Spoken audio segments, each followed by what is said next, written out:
Bom dia a todos, meu nome é Alfredo Sintra, dirigente espiritual do Centro Espírita de Caridade Cabocla Cuã, localizado em Silvânia, Goiás.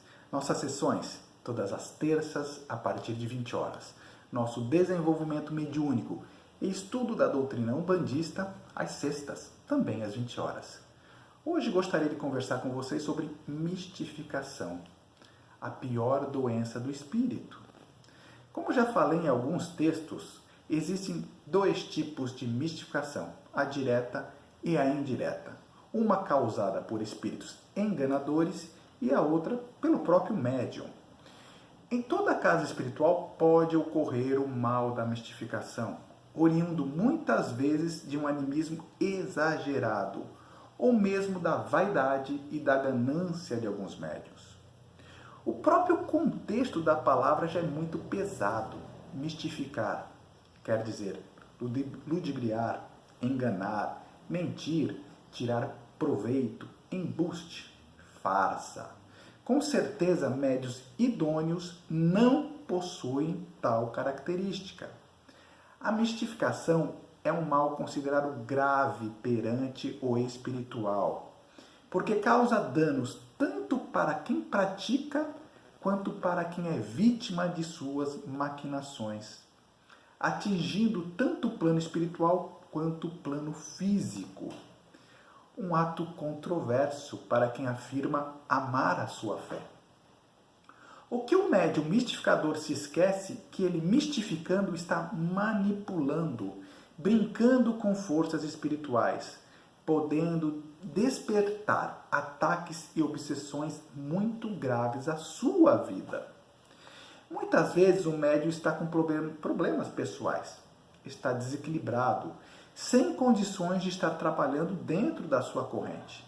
E por pura teimosia, ou mesmo para não se sentir depreciado pelos demais ou deixado para trás, insiste em estar nativa dentro da corrente. Acreditem, há muito ego em alguns médiuns. Devido à sua queda energética, falta de uma boa concentração e até mesmo por sentimentos não condizentes, acabam por provocar um estado de extremismo animismo. Ele se sente o guia, mas o guia não conseguiu realizar o acoplamento devido a tanto carrego que está com este médium. É aí que ocorrem alguns problemas. Não existe meio termo nesses casos.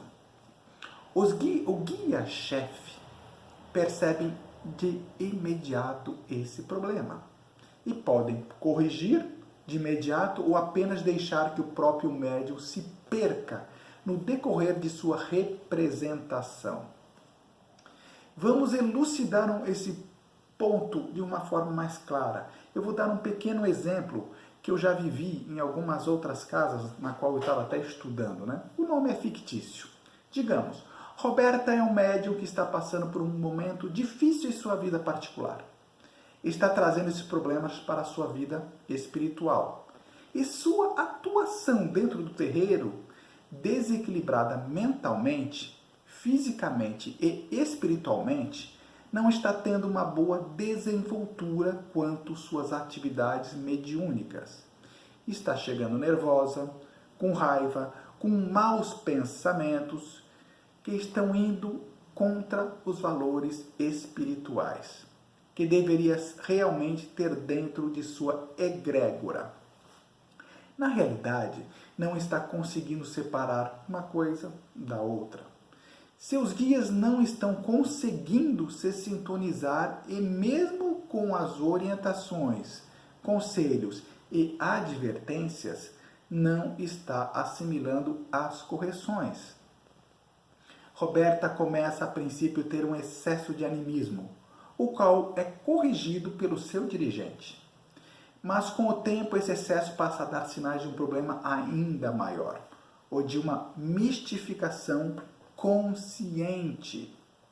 Roberta, supostamente incorporada, começa a imitar posturas, estereótipos de outros guias, supostamente incorporada, começa a tomar atitudes não condizentes com a postura que um verdadeiro guia e uma entidade espiritual tomaria. Invasiva, começa a mexer com outros guias que estão trabalhando, se dando direito e poderes que mesmo seus próprios guias não fariam tais atitudes. Esse tipo de postura dentro de uma casa espiritual se torna um grande problema, porque os guias que estão sendo imitados percebem, e se o médium não está incorporado de fato, ele começa a dar verdadeiras mancadas e foras, totalmente perceptíveis. Seus próprios guias acabam por colaborar para que esse médium passe literalmente vergonha, para aprender uma dura lição. Infelizmente, alguns médiuns só se corrigem assim. É o tipo de um choque de conscientização. Os guias-chefes, após darem as orientações a esse médium e não serem ouvidos, começam a deixar correr solto, a deixar a corda solta, até que esse médium cometa uma falha tão grande que não terá condições de fingir mais, onde será repreendido severamente. Aí, nesse caso, a corda é puxada e o freio é dado. Podem ter certeza, certas lições são duras de serem aprendidas, mas são necessárias. O que precisamos frisar é que um guia ou uma entidade espiritual, quando incorporada, se ele não é um espírito mistificador, ele tem sua roupagem própria, seu estereótipo, sua característica, não precisando ficar copiando os demais. Nem tem o porquê disso acontecer. Mas para o médium que está fazendo tais atitudes, acredita piamente que ninguém está notando suas gafes. Temos visto médiuns que imitam pontos riscados de outros, trejeitos, etc. Se jogam no chão, fazem aquele alarde todo. Para quê? Muitos são médiuns desequilibrados e mal preparados, principalmente porque não estudam. Geralmente, toda casa umbandista tem o seu estudo mediúnico e tem a gira principal. Geralmente, o médium que mistifica é aquele que nunca frequenta um estudo e chega na casa achando por direito de fazer o que quiser. As casas de umbanda têm normas, têm o respeito ao seu dirigente. Tenha cuidado, médium, e procure fazer os seus preceitos. Muitas vezes o médium está passando apenas por um mau momento. Isso ocorre, sim, ocorre até com o dirigente. Precisa refletir sobre suas condutas, posturas e pensamentos. Um guia de luz não irá se sintonizar num médium que só pensa maldade e está desequilibrado, em fazer coisas erradas. Se ele tentar reconduzir esse médium à luz, mas ele respeita o livre-arbítrio e, caso não consiga, irá com certeza se afastar do mesmo, até que com duras penas reconheça seus erros e se redima. O médium, nesse estágio específico, ele deverá ser orientado, advertido e doutrinado, e terá por obrigação se equilibrar. Caso contrário, deverá ser afastado da corrente para tratamento espiritual, até que tenha retomado seu equilíbrio. Gente, a mistificação, antes de ser nítida para os outros presentes, já se faz nítida para o próprio médium. Isso é um fato. O médium, quando perceber que está vacilando, errando, deve se centrar mais, colocar a cabeça no lugar, ter humildade e se redimir perante a seus guias e mentores e pedir perdão, simplesmente assim. Porque caso ele insista no erro, irá estar criando uma bola de neve que toma um tamanho excomunal, destruindo tudo por onde passa. O médium é essa bola de neve, que quando chega no limite, irá se romper diante de um obstáculo maior em força que ele. Esse obstáculo é a ordem espiritual suprema, que irá pôr um basta em suas atitudes. Esse médium angariará para si apenas mais dívidas e débitos para serem pagos. A mediunidade é uma dádiva no cumprimento da caridade. Não podemos esquecer que envolve nisso verdade. Mas nem todos os casos são temporões. Há casos realmente muito complexos. Eu vou colocar algumas situações que têm ocorrido e que está sendo muito comum ultimamente nos terreiros.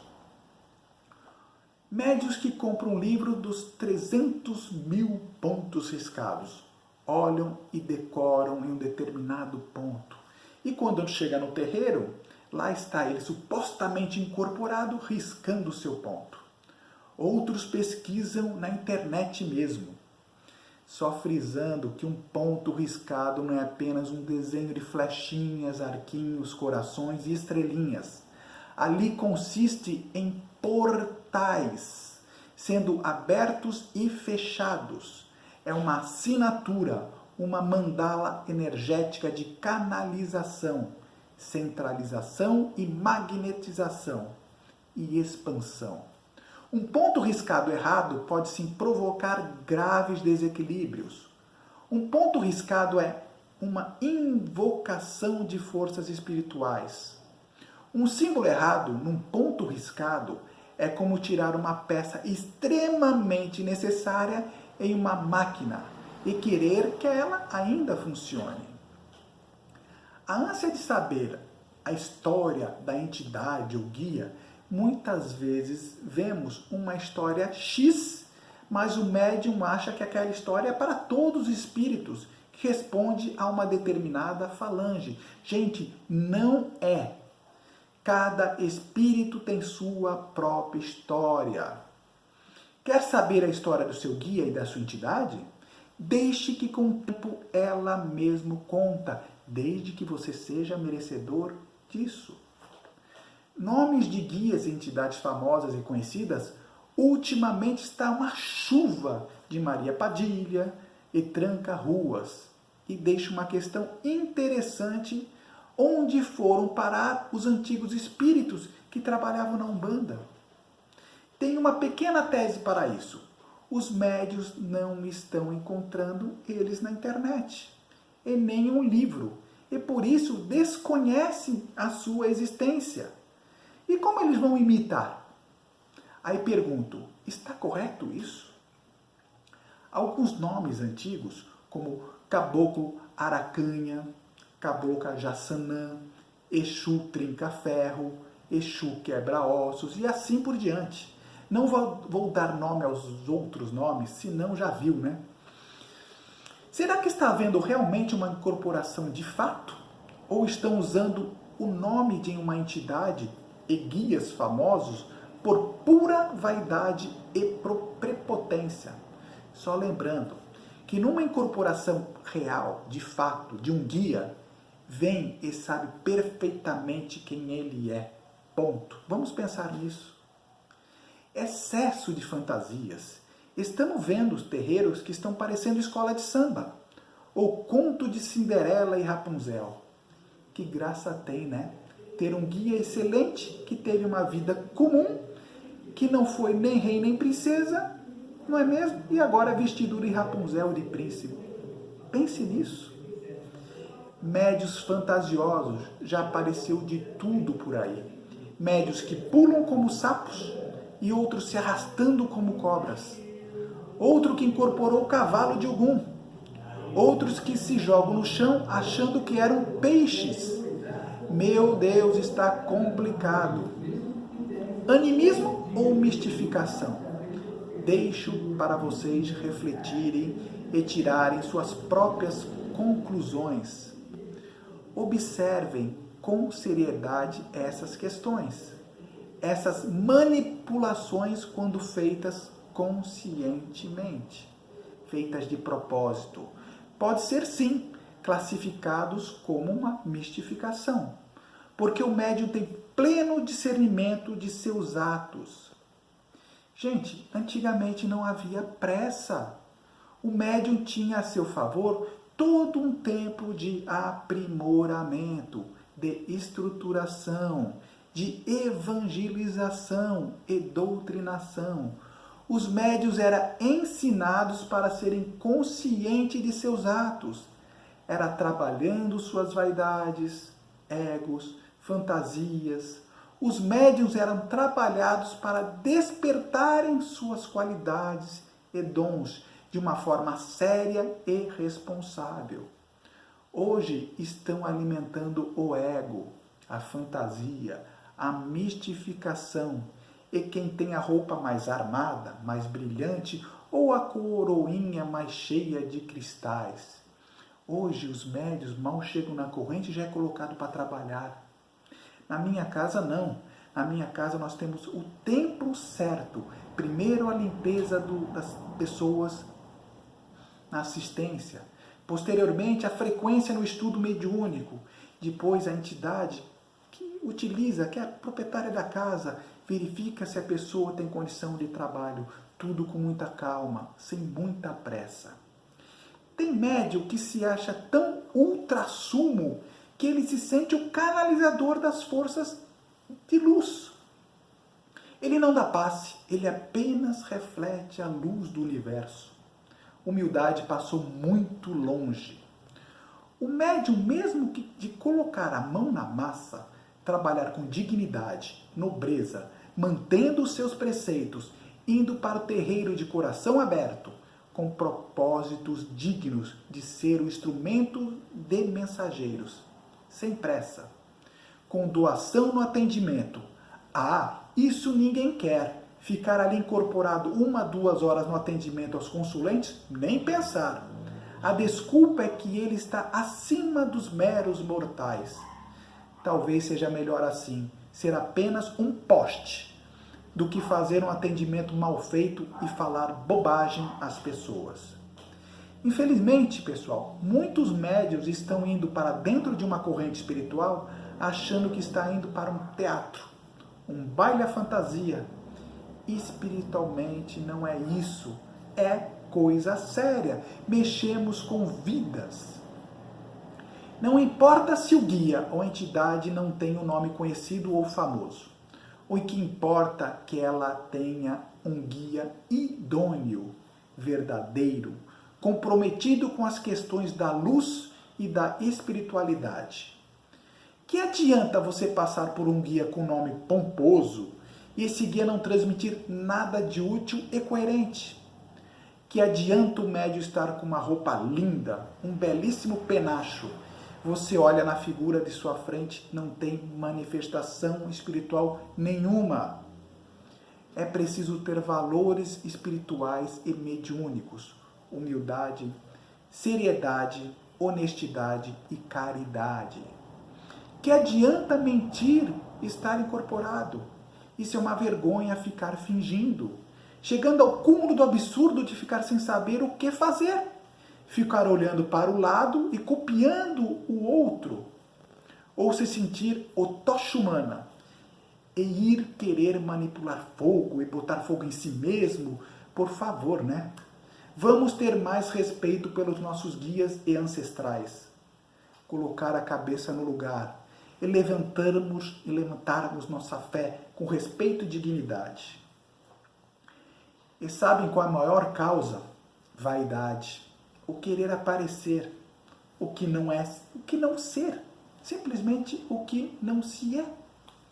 Fora os mistificadores que usam a roupagem das entidades e guias para manipular inocentes e angariar dinheiro fácil, a cobrança será inevitável e será triste, porque a quem muito foi dado, muito será cobrado. E temos as mistificações oriundas de espíritos embusteiros, mistificadores, enganadores e nefastos.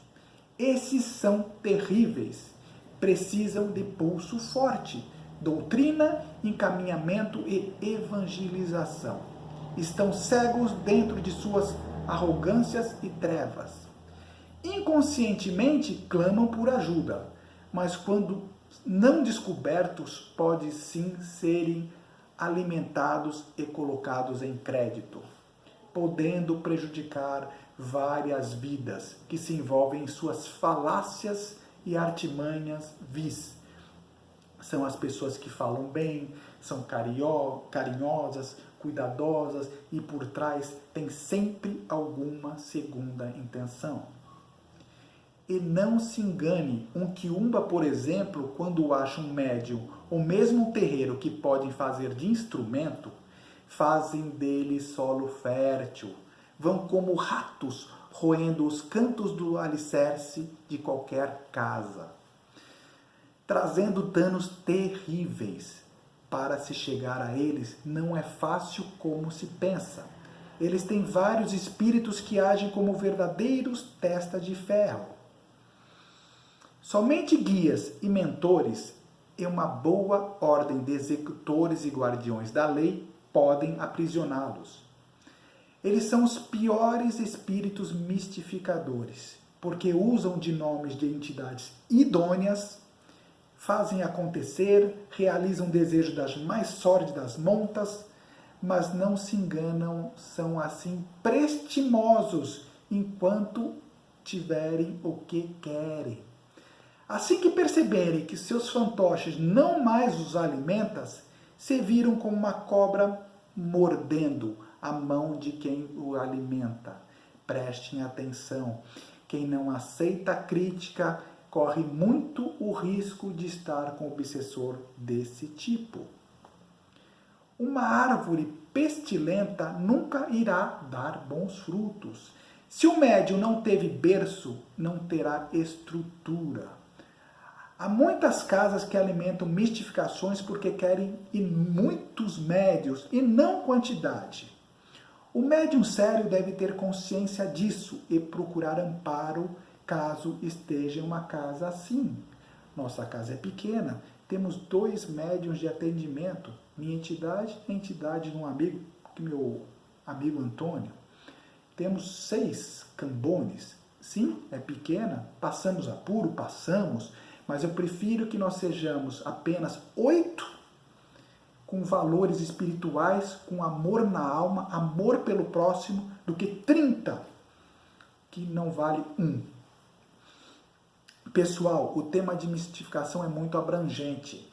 E mesmo o melhor médium, em um momento de fragilidade, de deslize, pode vacilar e ser vítima dessa doença espiritual. Vivemos em um mundo muito difícil, cheio de tentações, atribulações. Um médium pode vacilar quanto a seus cuidados e vigilâncias. E devem ter a honestidade de se redimir perante o erro. Procurar se evangelizar, estudar, se corrigir para que dessa forma fortaleça seu elo para com seus guias mentores, ganhando o amparo e força tão necessários nesse momento. Não estamos aqui para julgar, mas sim orientar. Não é porque tem um deslize que ele estará condenado. Não é assim. Os médios podem sim fracassar, mas também pode recomeçar. Espero que dessas reflexões possam trazer algum esclarecimento. Reflexões sobre esse assunto são tão importantes dentro de nossos terreiros. Dirigentes, pais, conversem com seus filhos. Muitos deles têm vergonha de falar que estão precisando de orientações. Ajudem eles. Um bom terreiro ajuda com fé e humildade as pessoas que estão precisando na sua cidade. Bom, fiquem com Deus. Desculpe por uma palavra mais ríspida. Compartilhe com seus amigos. Talvez algum médium esteja precisando dessa palavra para conseguir pôr em prática ou pedir ajuda. Se inscreva no canal. Nós temos um grupo no nosso Facebook, Centro Espírita de Caridade Caboclo Acuã.